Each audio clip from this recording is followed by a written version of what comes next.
Good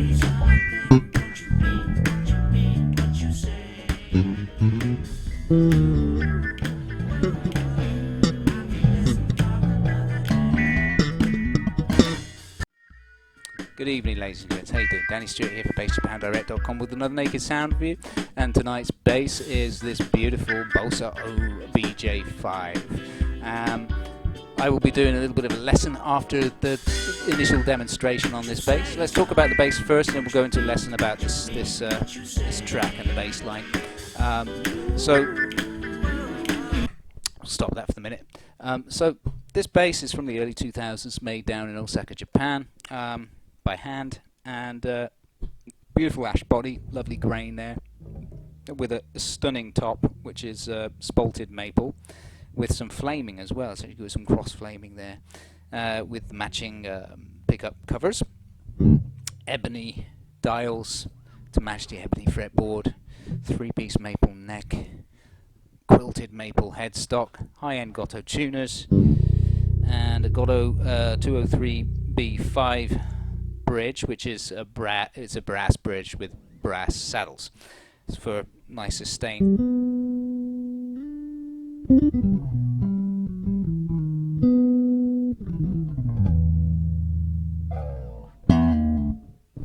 So it's a wonderful bass, and it's got these it's got a 3-band EQ on a 9-volt circuit there.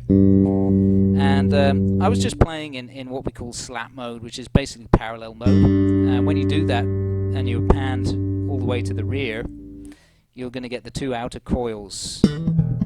And when you pan to the front, you'll get the 2 inner coils. I don't know if you can hear the difference there, but it's quite obvious when you're recording. And then when you're in the middle, it's just going to be full coils, which is exactly the same as in normal mode. So, you know, that mode is really to get the more or less a 70s jazz bass sound when you're on the outer coils, and then something close to a 60s jazz bass sound when you're on the inner coils. So that's pretty cool. You know, it's very innovative, I think. And it's something I've only seen on Bossa basses. So I think that sounds very nice, and especially if you scoop the mids. There's a lot more volume on this. Let's play along a little bit in that mode, and I'll play various styles. I'll start palm mute, then I'll go into finger style, and then I'll do a tiny bit of slap, just so you can hear it pop out. So this is the 2 outer coils, actually.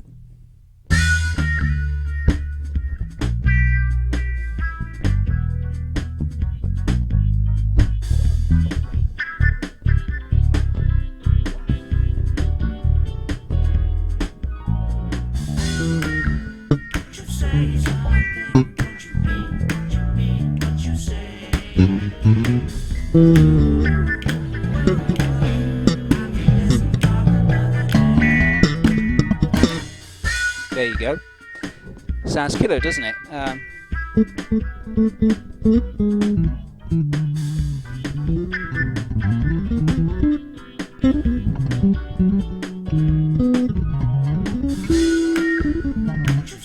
It plays like butter, so you know, you get plenty of motion going on this.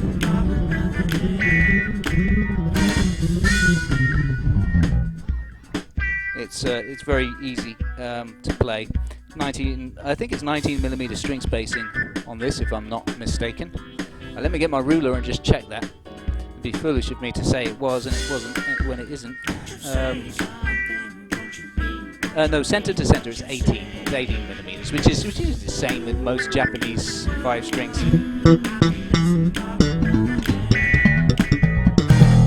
Whew, it's lovely, isn't it? That's normal mode. So that's gone back to the rear pickup. Sorry. So that's the series mode again. So let's go back into normal mode. Rear pickup. Let's have everything dialed up on the rear pickup and see how that sounds. Here we go then.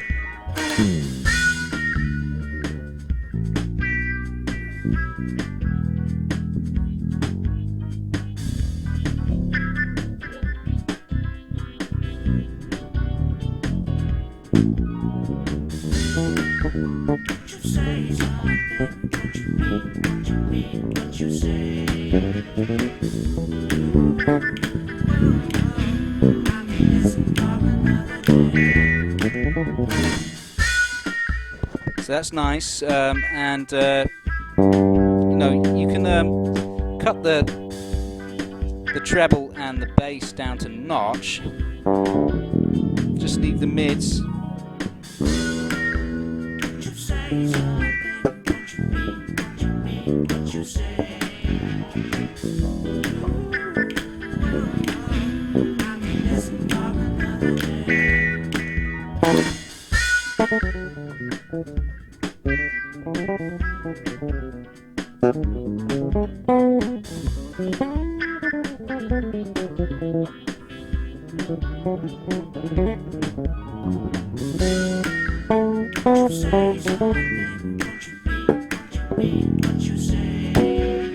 So that deals with the rear pickup in the basic sense. Let's go on the front pickup now, and I'm going to do a couple of different styles here. We'll go with the bass and middle dialed up, because there's a lot of tone on the mid there. A lot of low mids as well as high mids. So let's start from the top and do again similar. We'll use different textures in the right hand technique to give you some different sounds. I'll play in some different places as well. So first I'm going to start near the neck, just very gentle finger style.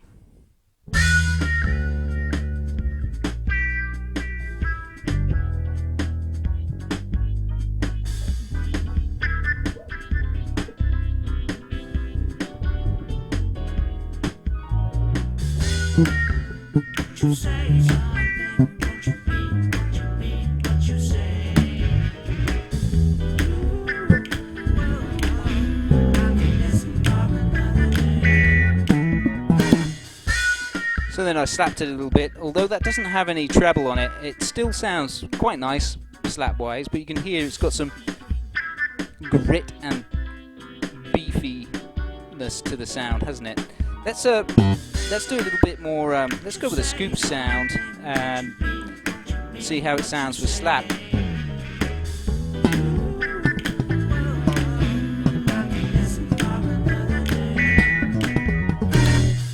There you go. So, you know, you've got a lot of scope there on the front pickup as well. And then let's just go. We already heard it balanced actually for slap, haven't we? I did that earlier. So that's fine. And we've done the rear pickup a little bit as well. So I mean, we're basically almost done. You get a picture of how this sounds. One thing I haven't done is pick, and I'm ill prepared. I haven't got my pick ready. Oh, this is just a guitar pick, but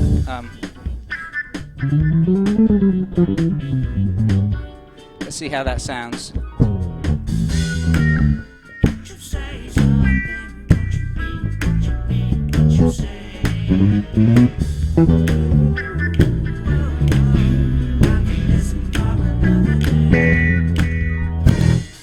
Yeah, that's the front pickup with everything dialed up. Alright, so we've listened to what this bass can do. Let's now go on to the lesson portion. So I'm going to be using that backing track, which is from my original tune called If Pigs Could Fly, which features my young daughter playing the tenor saxophone on it.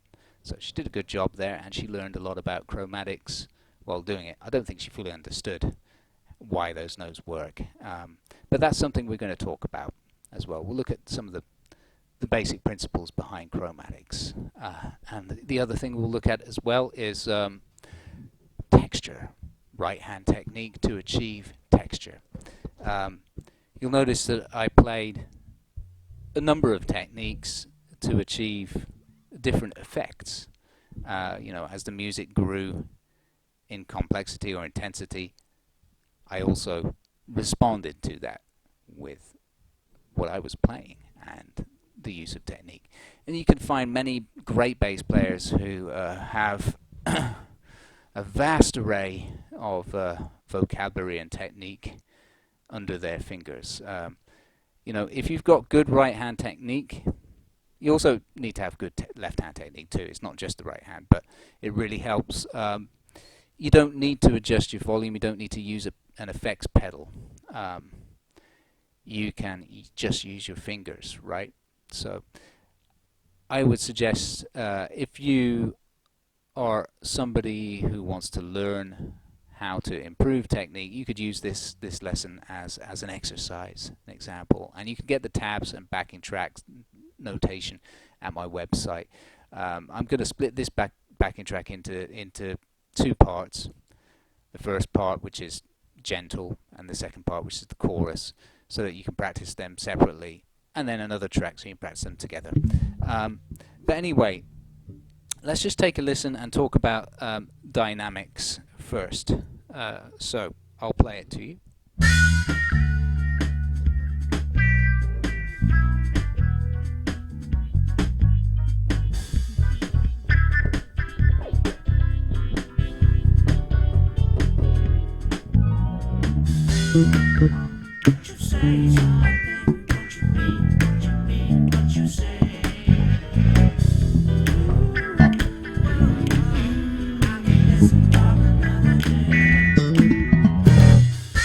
Alright, so I employed many techniques during just that short passage, right? So let's look at those techniques that I employed first, and we'll use the first part to learn a little bit about how we can use our right hand to get different textures and tones. So I've got everything dialed up here on my bass, and I've got, what am I in now? I'm just in a 70s jazz bass mode.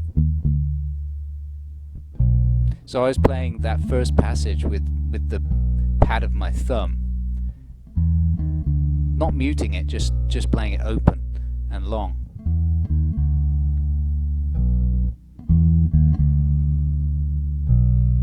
I can get a similar effect by plucking maybe just my first finger, like Jameson used to do. Gets a similar effect to what I was getting with my thumb, but I prefer to play with the pad of my thumb. It's rounder, less attack. It's very subtle. And then the next part, I do a little hammer onto that B, going from A up to B, down to G, and then I pull off onto the open E, rather than pluck it.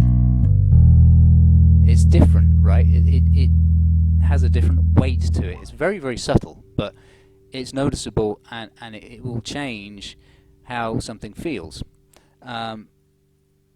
So these are all important things to consider.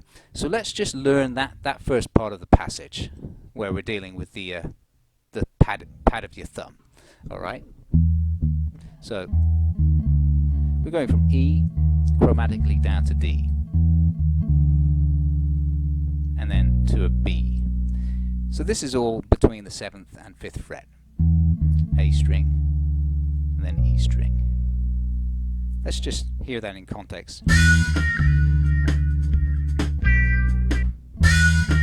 I'll just repeat it 3 times. Whoops, sorry. There we go.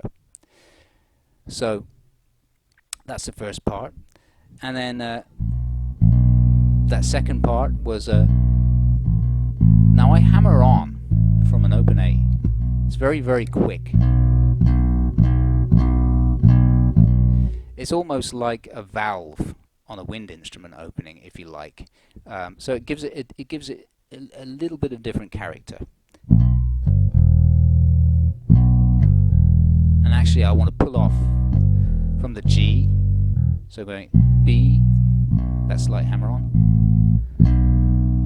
and then to a G, pull off to the open E, and then we're going up to the G sharp. Right, let's listen to that in context then.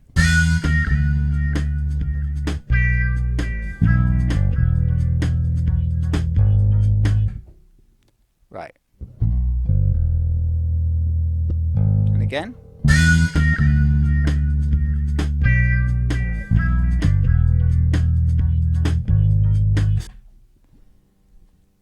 It sounds smooth and round and kind of luxuriant. You know, if you were to play that all finger style, that's too much attack. Okay, that's better. So I mean, you can get that control with different techniques. That's just what I prefer, and maybe you haven't tried that technique before, but you know, you could give it a go. Now the next part is the descending part. So this one I'm using double thumbs but palm mute.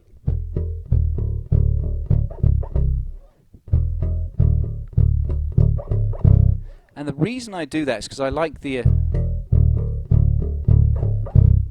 attack that you get on the up thumb. So that's down, up, and all the while I'm resting my palm just lightly on the string.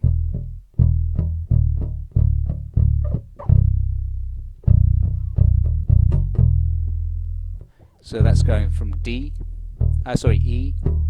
chromatically down to D. Again, if you don't have a 5-string bass, play it up here. You know, if you do have a 5-string bass, I recommend you play on a 5-string bass. And then we're going chromatically down from D to C, B, and then we're going to D sharp, and then back to the E.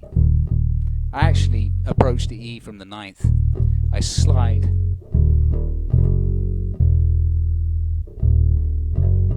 again, that's a texture thing, and I let my palm up a little bit there.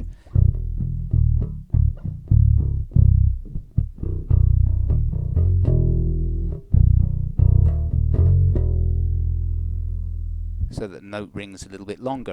You know, it's very, very subtle stuff, but it's worth practicing. Let's listen to the whole thing in context.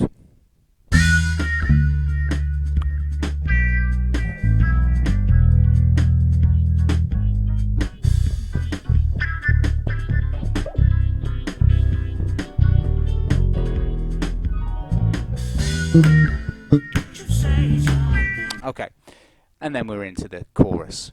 And in the chorus, I approach it with a chromatic run.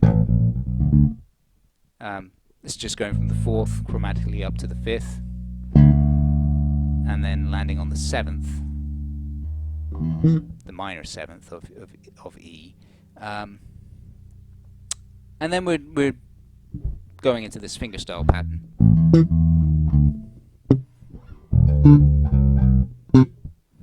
So this is an interesting technique.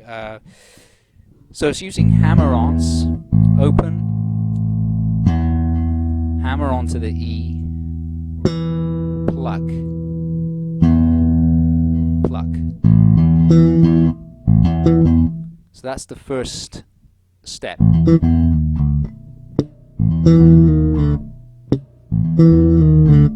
And you can let the octave ring out as you slide down. So we're going open, hammer, pluck, pluck, slide, pluck.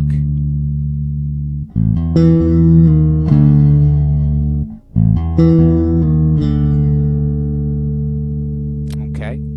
And then we're doing the same thing, going from C down to, going from D down to C. And for some reason I play it on the E string instead. I think just because it's got a rounder, fatter tone.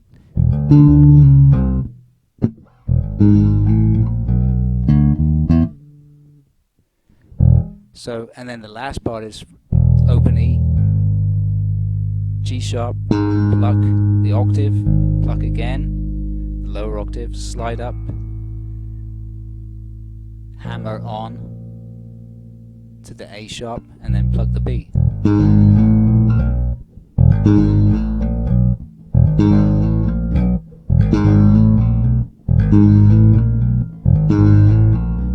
Right?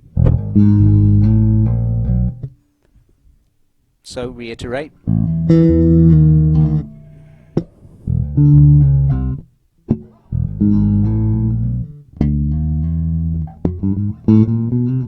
So, and then we're going chromatically up from D to E to resolve, and this is where the E major is. And then we have this chromatic run which goes in with the horns, which is going chromatically from F sharp up to G sharp, A, up to B sharp.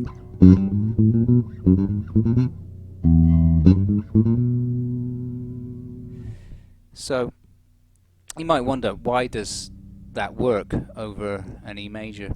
Well, yes, it's got a G in it, which shouldn't fit over a major chord, should it? But it is just a passing note. And the notes that we're landing on are key notes. We're landing on the major third, and then we're landing on the fifth. So that's why it works. The ear, the human ear, will hear the key notes, not the passing notes. That's why in bebop you get so many runs. Again. That was over G major. So much chromaticism in there.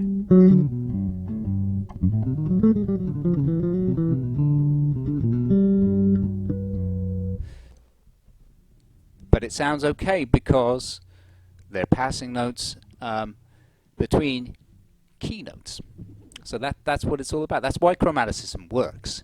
Passing notes between key notes. And the other reason that's more advanced is because it's to do with tritone substitution and diminished and altered harmony. But that is another level of theory that if you, maybe some of you know about it already, but if you don't yet, if you're still at the point where you know your scales and basic modes, maybe diatonic scales and modes, but you don't know altered stuff yet.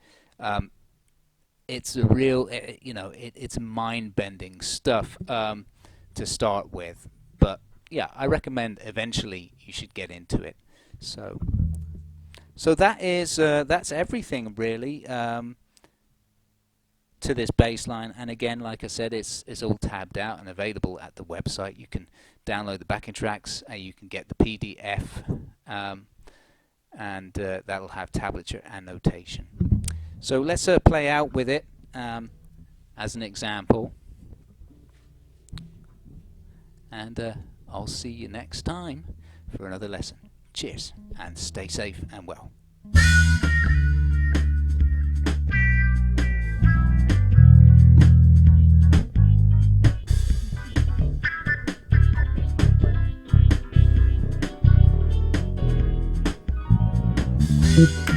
Don't you say something, don't you mean